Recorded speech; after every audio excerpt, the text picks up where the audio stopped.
The lost city of Atlantis has long been an engrossing mystery and the subject of much public speculation, conjecture, and wonder. According to legend, Atlantis was an advanced society which perished after the island continent was submerged beneath the waters of the Atlantic. But for many today, the question remains, did it exist? And if so, where in the ocean is it buried? Time to take a deep dive here on Things Visible and Invisible.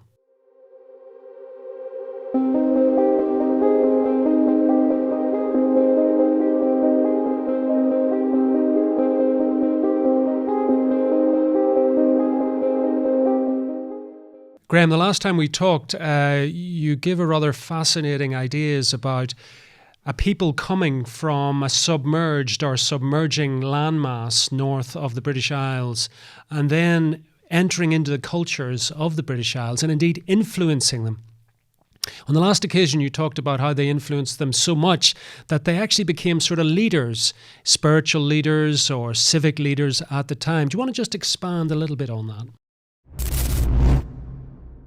Yes, these people when they started building the stone circles in the British Isles, the people who seem to have been the spiritual or whatever kind of leaders at the time, some very high status individuals, were the only ones who were buried near the stone circles.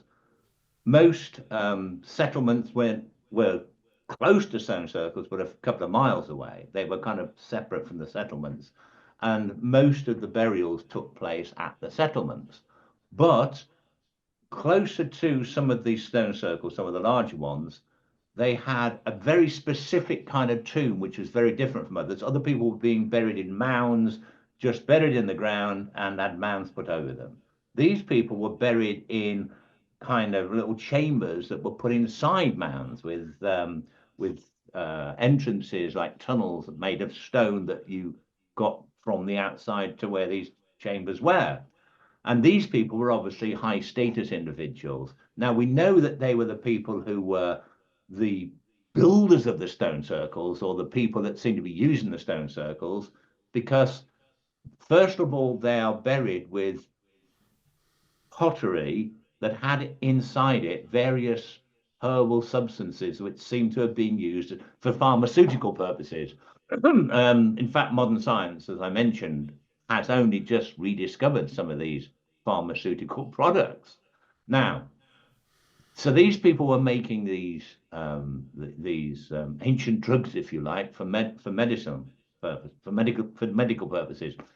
The stone circles are so laid out that they are capable of working as a kind of early calendar. You can look at exactly where the stars are between the different stones or over the stones or in different directions to tell precisely what time, what day it is, what time of day and such timing is necessary to plant these medicinal herbs. They have to be, for example, if a mistletoe plant is actually harvested a day or two late, then it becomes poisonous or useless. It's only harvested at a certain time that it can be medicinal, for example. So that's what I think a lot of the stone circles were used for, as a kind of ancient calendar of types. Now, so if these people were the people who originally came from Doggerland, then they were the people that were building the stone circles. Now we know that they must have come from Doggerland. Well, they certainly came from northern Scotland. They certainly came from the Orkneys, and they're found all over the country. They're found down in Cornwall, in the southwest of England. They're found in Wales, in the west, everywhere. So these people seem to have been the original people from Doggerland who were teaching the people of the British Isles to make curative medicines and whatnot, and other things, no doubt. Now, when these stone circle buildings ceased, ultimately, I mean, it gradually got less and less, but because climate got worse over the years, ultimately, around 1000 BC, a new people came to Britain known as the Celts. They arrived from Europe. Now, it seems that although they were a warlike people and conquered the Britons and people in Ireland too, eventually, what happened was that they still built these tombs next to stone circles, and the people who were being buried in them still had the same DNA. In other words, they were still these original priests or whatever you want, or healers or whatever you want to call these original people. And until this point, there's been no writing in the British Isles. Nobody has actually invented writing, so we don't really know what's happening. But these Celtic people, plus their whatever the people were that being buried in these tombs who knew about the stone circles and so on, they're eventually recorded by Roman writers and Greek writers who called them the Druids. And they tell us a lot about these people. They said that they tell us about their curative things, that they were able to cure things that the Romans had no idea what they were doing. They told us how they did it by having some way of knowing exactly when to harvest and plant these particular very sensitive crops. Well, I've mentioned what that was all about. But they also said that because until that time the Romans came to Britain, they didn't have any form of writing. These people became the living libraries of the people who lived in the British Isles. In other words, they were the ones who had to remember how to create certain tools and certain weapons, how to make certain foods, how to make the medicines. They were the ones who actually had the knowledge of how to build, plus all the lore of the mystical ideas that they had would be passed on by them, and in addition to that, the history, so that they had to remember this.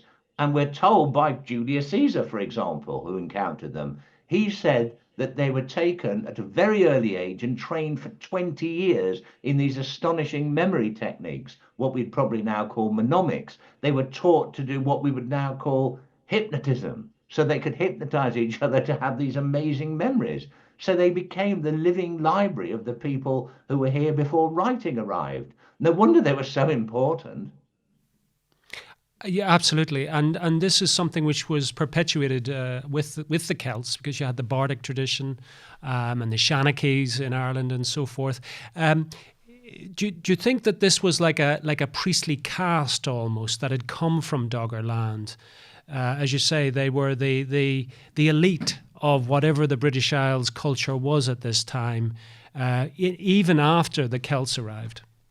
Absolutely, yes. I mean, they continued to be these people. When the Romans came, people have the idea the Romans came to Britain and everything changed. It did in the towns where the Romans lived. It suddenly became a very different place to live in. There was what the Romans would call civilization. The rest of people are barbarians, if you like, what the Romans called them. The ordinary people continued to live in the countryside, and they continued to have their old ideas. They had the same gods, they had the same practices that they'd all be, done. And this is why the word heathen comes from, because when the Romans became Christians, they referred to the dwellers on the heaths as heathens, people without any kind of knowledge or, any respect for gods or anything. But of course, the Romans didn't really know much about them. Now, after the Romans left Britain in the early 400s, um, what happened was that Britain completely collapsed into a state of anarchy. And although there'd been Christianity at the end of Roman rule, that pretty much there was some pockets of it left, but most people went back to paganism and whatever else they were practicing. And it was at this point that very many British Christians, Romanized British Christians, actually decided to leave Britain, and they went to Ireland, and they were very successful. People like St. Patrick, for example, in the 400s, very successful at converting Irish chieftains to Christianity, which meant that the last of the Druids, the last of these people who had been this upper echelon of society for thousands of years, came back from Ireland to Britain to escape what seems to have been some kind of persecution over there. And in the last of the very last of these people seem to have been in Britain somewhere.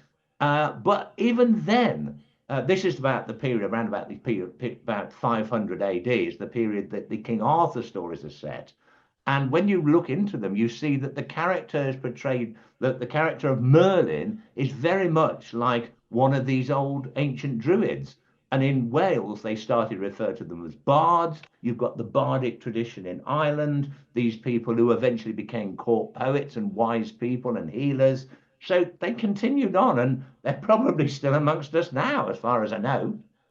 Now, the Celts and their arrival, I mean, the origins of the Celts is much debated, and I don't think anybody has come up with a definitive idea of where they came from. Do you think there's any connection, given what we're discussing, with the whole business of the sea people in the Mediterranean and their sort of way in which they populated the Eastern Mediterranean anyway? Do you think there's any linkage between that and what was happening in Doggerland? Do you see any connections?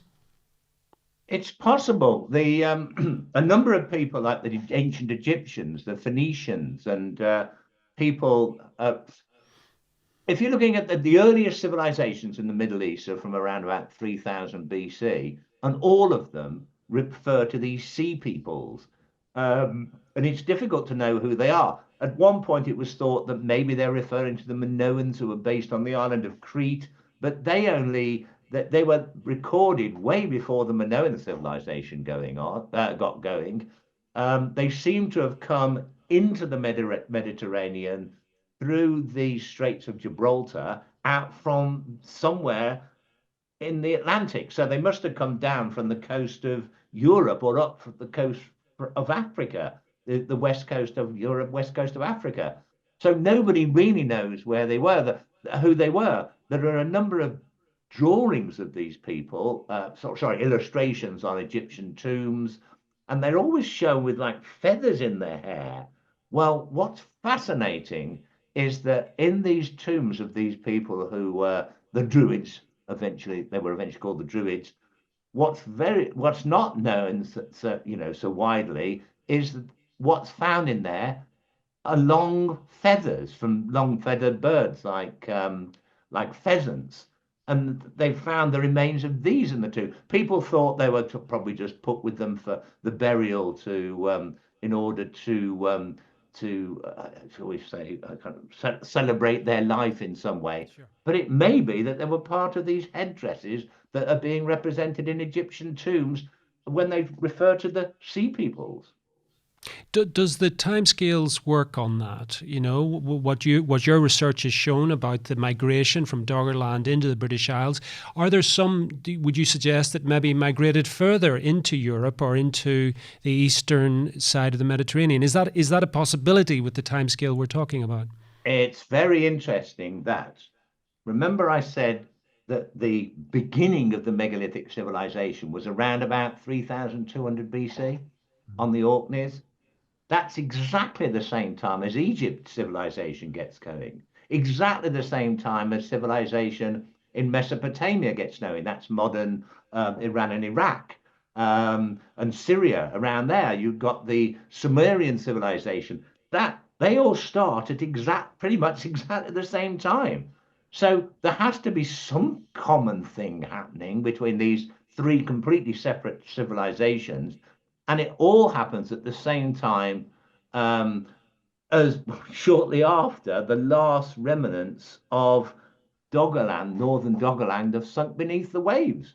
So it is very possible that all these civilizations came from there. It's also possible that when Plato got the idea to write about Atlantis, he may have taken some of his ideas from legends concerning these people. They arrived, obviously, through the Straits of Gibraltar. So as far as anyone concerned, they came from the Atlantic. They were the Atlanteans. But no one's to say that they didn't come down the coast. It's very unlikely they sailed across from America.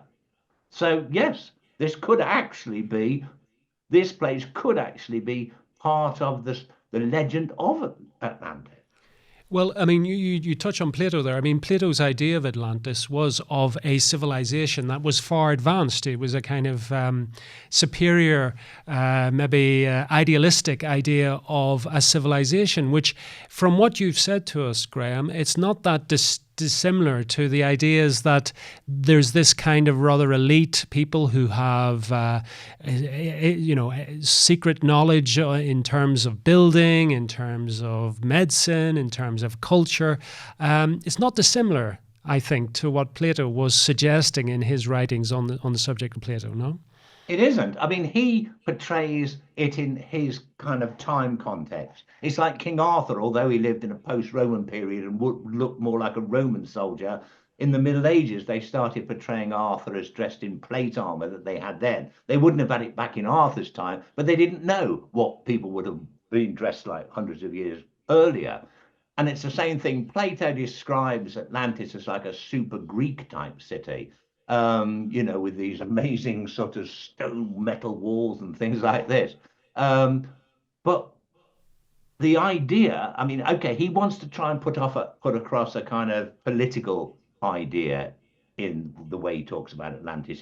He's not just a historian who's interested in history for its own sake. He's putting a point across. He's telling an allegory. But he said he got the story of from a man called Solon, who got the story himself originally about Atlantis from people in Egypt.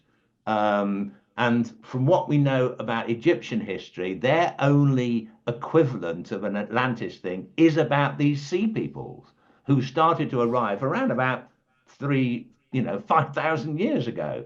So it all ties up as to perhaps the real Atlantis may have been this place in the north.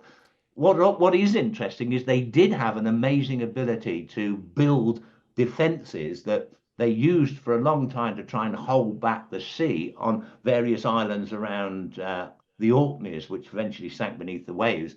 And underwater archaeology has been done to show that they built these really high stone walls and then somehow managed to create heat hot enough to melt these stones to be the most solid form of defense you could get. They're called vitrified forts. Now, later Celts were able to do this before the Romans even knew how to do it. In fact, it's very difficult. And yet these people, way before 5,000 years ago, were doing this north of the British Isles. And then later, only later, as I said, did the Sumerian and Egyptian civilizations get going. And what's even weirder is about the same time, a civilization in India gets going at exactly that same time, called the Indus Valley civilization. It's just there's some connection between them. There has to be. And final question, Graeme, is there any link with the flood? The flood is something which is referred to obviously in the Bible, but it's also referred to in many other ancient texts across the world, that some kind of marine seismic event took place. Can you see any link with that and what you're describing, what happened in Doggerland? Yes, indeed, because remember, the seas are rising. They're rising by about, from the point at the end of the Ice Age until now, the seas have risen by 400 feet. Now, that means that I mean, most of that rising went on years ago, centuries ago, thousands of years ago, which meant that a lot more coastal civilizations disappeared beneath the waves. And as the ice melted, you've got a lot of these collapsing, you've got sand dunes and massive areas of land had built up, held up by the ice. And when the ice melted, like I said about, like I mentioned in the first part about the land falling away in Norway and sending a tidal wave to hit the eastern coast of Britain, you've got other things happening in North America where similar mass landslides sent tsunamis right across the Atlantic to pummel the mouth of the area around the entrance to the Mediterranean, and all around the world this was happening. So that may have been behind the legends of the flood. Absolutely fascinating, Graeme. You've given me an awful lot. You've given us, our audience, an awful lot to think about. It's sort of interesting because we know so much about the ancient world, but we don't know enough to really tie things up. And it's fascinating to have these loose ends, these strange anomalies, mysteries that still play on our minds today. Graeme, I'd be out of a job. Well, on that point, I'm afraid the time has beaten us again. Tell people where they can find out more about you and where they can pick up copies of your various books with your very varied researches. Well, you can see all my books on my website, which is grahamphillips.net, and all my books are available on Amazon. Graeme, for now, thank you so much for coming on Things Visible and Invisible. Thank you, Sean. Thank you for joining us on another episode of Things Visible and Invisible. We're dedicated to uncovering phenomena that challenge our understanding of reality, from ancient enigmas and paranormal encounters to scientific anomalies and forgotten histories. If you enjoyed this journey into the mysterious and unexplained, please consider subscribing to our channel and hitting the notification bell to stay updated on future explorations. Have a personal experience or story that aligns with our investigations? We'd love to hear from you. Visit our website at tvi.show and reach out through our contact form. While we can't feature every submission, we review them all, and your story might be featured in an upcoming episode. To support our continued investigations, please consider becoming a Patreon supporter or channel member. Your contributions make these explorations possible and give you access to exclusive content, early releases, and monthly behind-the-scenes discussions with our team. Don't forget to check out our merch store. We've got everything from TVI-branded t-shirts and hoodies to stickers and coffee mugs, perfect for showing your support while keeping the mysteries close. Thank you for watching, and we'll see you next time as we continue to explore the things visible and invisible.